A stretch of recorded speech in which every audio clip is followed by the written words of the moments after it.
Welcome to An Exile. This is where the happy people are. I thought I'd give you guys an update on Israel, especially around Ilhan, Omar, Rashida Tlaib, and AOC. They're members of the squad, and they're getting pushback from Republicans because they're repulsively endorsing Palestine and anti-Israel. Rashida Tlaib could get censored. Bad guys inside of America and the mainstreaming of anti-Semitism. So let's go. First, here's Ilhan Omar. Look at her face. I don't know what you'd call that, but this gal freaks me out. This represents the mainstreaming of anti-Israel sentiment. By the way, this is going to play into the election in 2024. Remember, Jimmy Carter had a hostage crisis in 1980, and Reagan came into office and just said, these hostages are going to get removed. These hostages are going to get released on day one of when I get elected. He got elected. It's part of why Jimmy Carter lost and the hostages were released. We have a similar situation where there could be American hostages over in Israel. And while Israel's at war, America, 2024, this will be on Biden. Biden will have American hostages over there, and Trump can just say, look, on day one, these are going to get released. But here's Democrat Ilhan Omar stoked outrage October 9th when the representative implored the U.S. to halt military aid to Israel following the deadly attacks from Hamas the previous weekend. We are helping Israel out, and she's saying we should stop, which is psychotic. And then here's a Fox News correspondent asking Democrats as they come out what they think of Rashida Tlaib flying a Palestinian flag outside of her office. What about your colleague Rashida Tlaib still having a Palestinian flag outside her office? Oh, I'm not going to comment on Rashida. She's a great friend of mine. Okay. Ah, great friend. Your colleague Rashida Tlaib still have the Palestinian flag outside her office? She's a grown woman. Okay. How do you feel about your colleague Rashida Tlaib still having a Palestinian flag outside her office? She has every right to have a Palestinian flag. There's the appeaser wing of the Democrats, and the Republicans are moving to censure Rashida Tlaib. Jack Bergman here.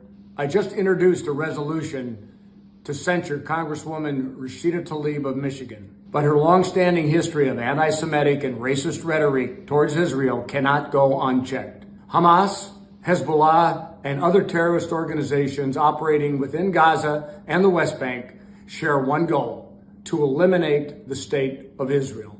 That's the moral clarity on the subject. And the Democrats, they keep ducking. Here, they're pinning down Rashida Tlaib. I can't actually say what the reporter asked her, but she describes many of the horrific events that Hamas did against Israel, being very specific against women and babies. Congressman, why do you have the Palestinian flag outside your office if you do not condone what Hamas terrorists have done to Israel? Do Israeli lives not matter to you? Israeli lives matter. I love, she's just hiding. Run, you cannot answer. Speaker Pelosi, should we freeze that $6 billion? The Biden administration said we have the ability to do that. Well, I haven't heard that. You're just telling Should me we do that? Speaker Pelosi just heard about one of the biggest news events of the week, and she got informed by a reporter. They're not even talking about it. The $6 billion that Biden sent to Iran for a prisoner swap, that they say Iran is the #1 funder of Hamas and that money is going in to go against Israel. And now we have Harvard and major institutions that have always been a hotbed of anti-Semitism because of Democrats. Now they're all coming out and condemning Israel. What's your take on this? Students now at Stanford, Yale, Columbia join students at Harvard supporting Hamas. Ricky, it's a terror group on the level of ISIS. It's slaughtering babies, children, senior citizens, women, entire families. What's your reaction to this? I mean, it's horrendous to see that there are 33 student organizations at Harvard, which is arguably our most prestigious university in this country, who've said that they hold the Israeli regime entirely responsible for the unfolding violence. That is sick, and that shows how Marxism has taken over our institutions and going down into the student groups. This is disgusting. Here's an article where they keep saying that Egypt informed Bibi Netanyahu, warning them of the events, and he did nothing. It's not true, and I'll show you why.